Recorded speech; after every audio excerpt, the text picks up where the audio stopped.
How to use the handheld printer B85 correctly. Start by turning on the device using the power button. Wait for the main screen to load. Here you'll find several icons.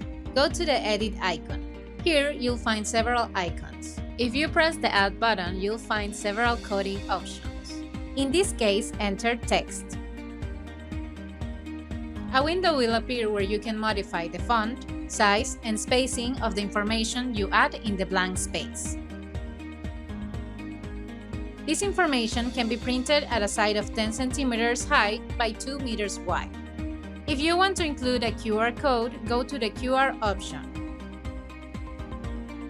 and enter the code or link in the string section to generate it.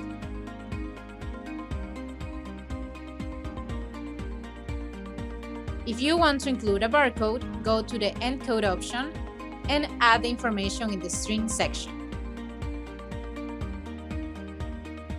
You can edit the number, height, and type of barcode.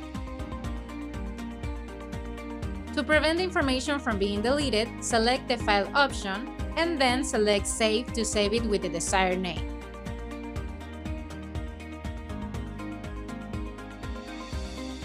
To print the information, first turn off the handheld printer to insert the ink cartridges. Open the gate and insert the cartridges with the nozzle tilted slightly downward. Slide and check that the cartridges are completely covered, and continue to turn on the handheld printer to print. Select Print and activate it by pressing the front button.